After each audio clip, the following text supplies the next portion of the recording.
My parents are living in this house, so you need to go back to your parents' place. I was taken aback by my husband's sudden words, yet he seemed to think he was making perfect sense. What now? You got complaints. Don't argue with what I'm saying. I'm totally okay with divorcing you, you know, he began to assert. Lately he'd been cold to me, and I had my own grievances. I had been considering divorce as well, but I didn't think being kicked out of the house was fair. I mean, I'm the only one paying the $1,800 for the living expenses. I wonder if he even remembers that. As I stared at him in disbelief, he lost his patience and snapped, "Get out of this house already. If you're here, my parents won't feel comfortable coming." I truly didn't understand why I had to leave, but I said, "All right, I'll take everything I bought with me." Once I agreed, my husband contentedly said, "Get on with it then," and left. I immediately called a resale shop. "My name is Emily. I currently live with my husband, Robert, who's 5 years my senior. Robert and I met when mutual friends introduced us, and we unexpectedly bumped into each other while hanging out with them.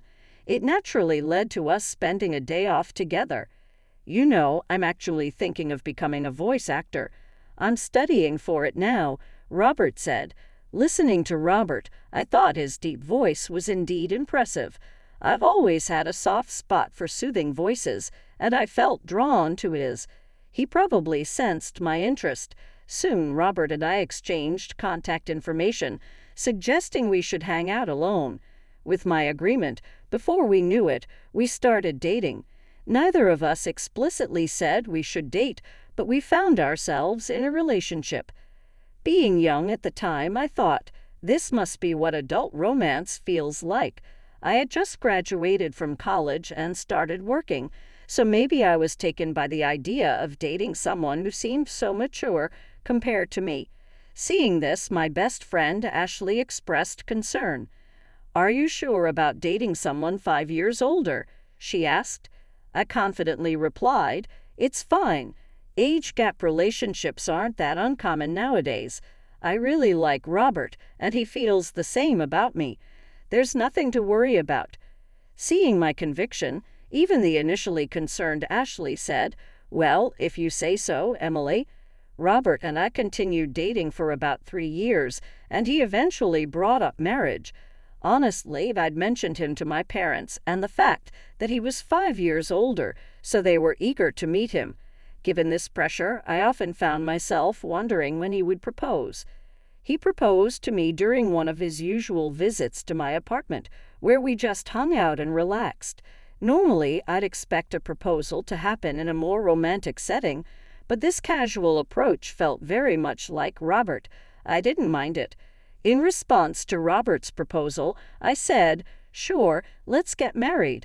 Perhaps we were both a bit nonchalant about it. After that, we went to visit each other's parents, but to be honest, I didn't really get along with Robert's folks. When we arrived at Robert's family home, the entryway and living room were crammed with what looked like antiques, though I couldn't tell where they were from. From what I could see, they all seemed to be replicas or imitation pieces. However, as we were ushered into the living room and met Robert's parents, both were dressed in high-end branded clothing and decked out in gaudy jewelry as they greeted me. It felt like I was meeting a stereotypical nouveau rich couple. No matter how I looked at it, our tastes and values seemed too different for us to get along. I thought Robert's mother even looked at me and remarked, "You look so average, don't you?" comparing her appearance to mine, which was quite rude. I was taken aback that the parents of the man I was thinking of marrying could be like this, but in the end, it's Robert and I who are getting married. If I don't get along with my future in-laws, then I don't really have to interact with them much, so I decided not to let it bother me too much. After Robert and I got married and moved into our condo to start our life together, a while later, Robert came to me looking a bit anxious.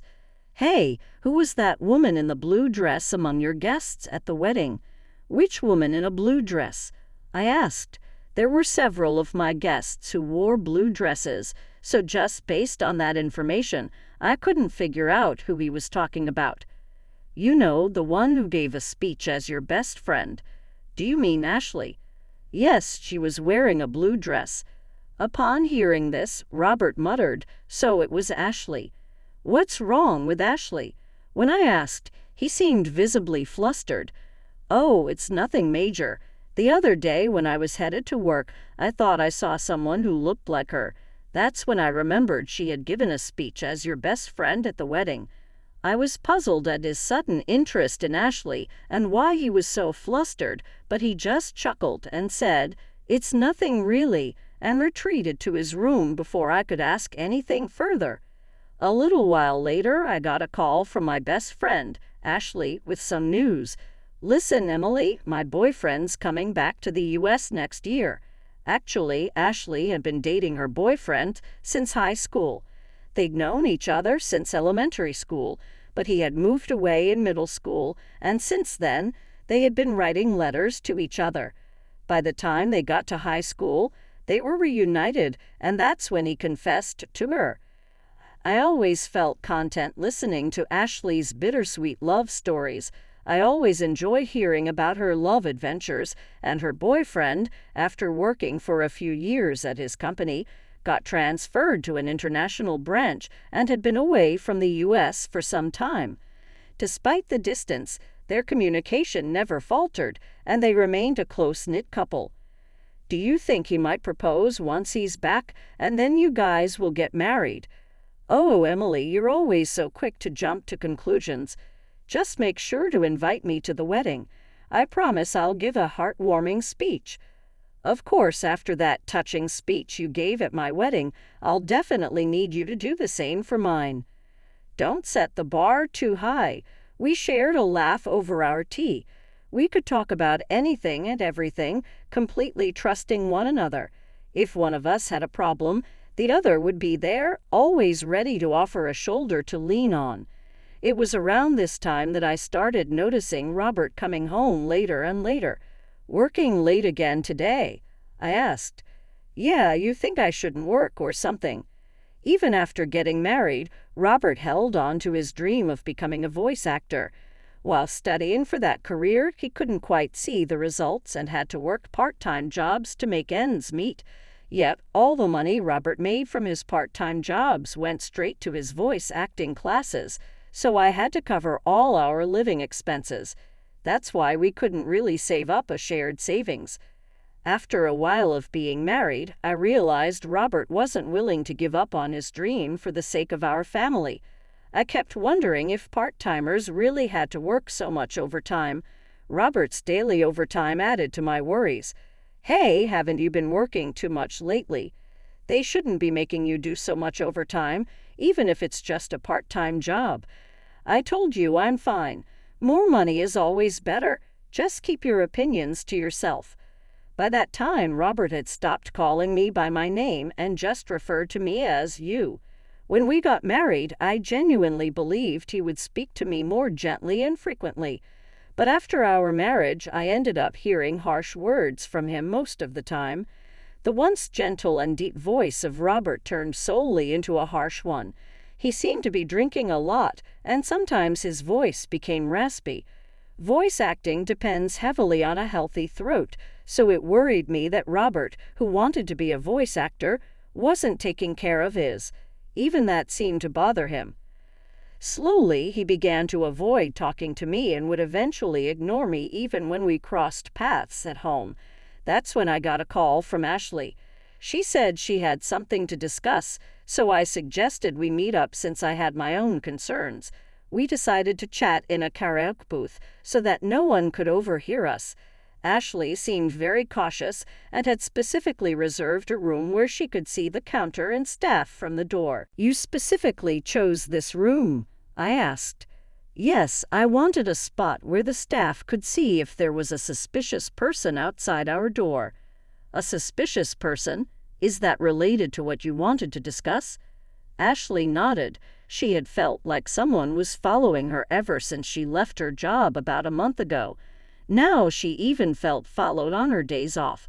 The reason Ashley had chosen a room where the staff could easily see was that she thought the person stalking her might try to eavesdrop on our conversation. "Did you talk to the police about it?" "I tried, but since there's no actual contact, they can't do much." "What about your boyfriend?" "He's coming back in a month. I thought I'd discuss it with him too, but I wanted to first talk to you." Ashley hadn't gotten a good look at her stalker because she was too scared, so she didn't know if it was a man or a woman. So I decided to stand at a distance and identify the person who was stalking Ashley. Through that, I came to understand who was stalking Ashley. Although I couldn't discuss my rocky relationship with Robert, in retrospect, maybe it was for the best, because the one following my best friend Ashley was none other than my husband Robert. He would tell me he had to work overtime daily, but after finishing his shift, he would lurk near Ashley's workplace and tail her when she left. I couldn't believe that the person scaring Ashley was someone so close to me. When I found out, I was beside myself. The look on Robert's face when he was following Ashley was downright creepy.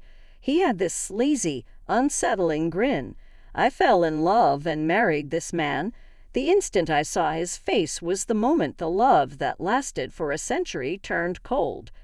I told Ashley the truth and advised her to move immediately. With the help of her coworkers, she managed to have someone drive her close to her new place from the underground company parking lot. For a while after Ashley and I took these measures, Robert became increasingly frustrated. One day, that frustration exploded. "My parents are going to live here, so you should go back to your parents' house," Robert said suddenly. Yet Robert seemed convinced he was making perfect sense. "Got a problem with that. If you oppose what I'm saying, I'm fine with divorcing you." He started. While I had many grievances with him and even thought that divorce might not be so bad, I didn't think he could just kick me out of our home. I'm the one paying $1,800 for our monthly expenses. I wondered if Robert even remembered that. I thought skeptically when I looked at him. Skeptically, he lost his temper. "Just get out already. My parents can't move in if you're still here." "Why do I have to leave? I don't get it at all," I said. But I said, "Fine, I'll take everything I bought with me." Seeing my agreement, Robert said, "Just hurry up," and walked away. I immediately contacted a local buyback service. The next day, the buyback service came to our apartment. At first, Robert smirked, thinking I was moving out, but when he saw the workers assessing all the furniture and appliances, his eyes widened in shock. After they had finished evaluating everything except what was in Robert's room, a staff member handed me a quote saying the total value was $22,000. I promptly signed, saying, "All right, sell it all." Robert, coming back to his senses, grabbed my arm. "Wait, why are you selling everything?" "My parents are going to live here." "How can they with no furniture?" I shook off his grip. "What are you talking about? When we got married, you said you were broke because you were paying for your acting classes. You begged me to handle the rent, furniture, and living expenses. I never imagined you were that broke." I felt deceived. "Remember the $1,800 monthly expenses. I've been covering the expenses until now. From now on, you'll pay that, and with your parents moving in, I bet it'll be even more," I stated firmly. Robert went pale but quickly tried to regain his composure. "Thought you could talk about money and I'd cancel the divorce." "Who do you think you are? I've already gotten close to a rich lady," Robert said. Then I remembered Robert following Ashley recently. If what he considers close is his stalker behavior, then Robert is seriously deluded. Ashley definitely comes from a wealthy family. Her grandfather was a businessman, and now her father has taken over. Ashley truly is the perfect heiress, but she doesn't flaunt it. She spends just like me and our friends, and no one judges her based on her family's wealth. However, Robert seemed to have learned about my best friend Ashley's wealthy background and decided she'd be a better match. Could he possibly think that if two people are the same age, the wealthier one is better? That infuriates me, but Ashley would never marry Robert. Ashley's boyfriend, whom she's been dating since high school, is coming back to the state soon. They'll likely get married. I remarked that Robert wasn't close with Ashley and that she found him creepy. Robert was floored. I always escorted Ashley home, he insisted. You're lucky you weren't reported to the cops, I shot back. But I didn't know about any boyfriend. He's been abroad. Robert insisted they've been pen pals since elementary school and talk almost daily. Unlike you, who's only been working part-time jobs, her boyfriend is a successful man recognized even by her father, I stated firmly. Robert looked utterly defeated as I spoke. When the buyback workers had taken all the furniture and appliances, he seemed to recover somewhat. Guess you are all I have. You'll support my dream of becoming a voice actor forever, right? He asked, striking a pose. I gave him a cold look and said, Excuse me, I've already been to the divorce lawyer's office and started the process. Let's communicate through our attorneys from now on. Robert, perhaps thinking I still had feelings for him, clung to my waist. Don't say things like that. Haven't we been getting along all this time? Getting along? Ever since you found out my best friend Ashley is a wealthy heiress, you've been cold to me and started hanging around her right after I married you. I realized it was a mistake, I declared. Robert started crying like a little boy, even though he's 5 years older than me. Seeing him cry like a child only made my already dwindling affection for him drop even further. At this point, I can't stand being in the same room with him. Just cut it out. Oh, by the way, I told your uncle, who's letting us rent this apartment, about our divorce. I continued. You know he's strict, right? Robert exclaimed, Well, I've been paying all the rent and living expenses until now, so when I told him you might not be able to afford it if I leave, he said he'd make you work for him. That means I won't be able to continue my voice acting studies, I explained. You hardly ever practice anyway. Maybe it's time to face reality. If you come near Ashley again, I'll report you to the police immediately. Goodbye, I said firmly. I left the house determined to never look back. I plan to return to my parents' house for now, but I'm thinking of moving closer to my job if I find a good place.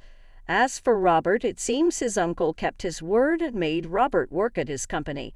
Soon after, Robert's parents, who had been planning to leech off their son after he married the wealthy heiress, also moved into the apartment. They too were taken to work at the uncle's company. It seems the whole family had a habit of taking advantage of others. I'm just glad I was able to get away from such a toxic family. Age difference doesn't really matter, but I think I need to choose my next partner more carefully. On another note, after things with Robert settled, I received a wedding invitation from Ashley herself. She introduced me to her longtime boyfriend, and I truly wish them all the best. My first marriage didn't work out, but I hope Ashley's marriage will last for many years to come.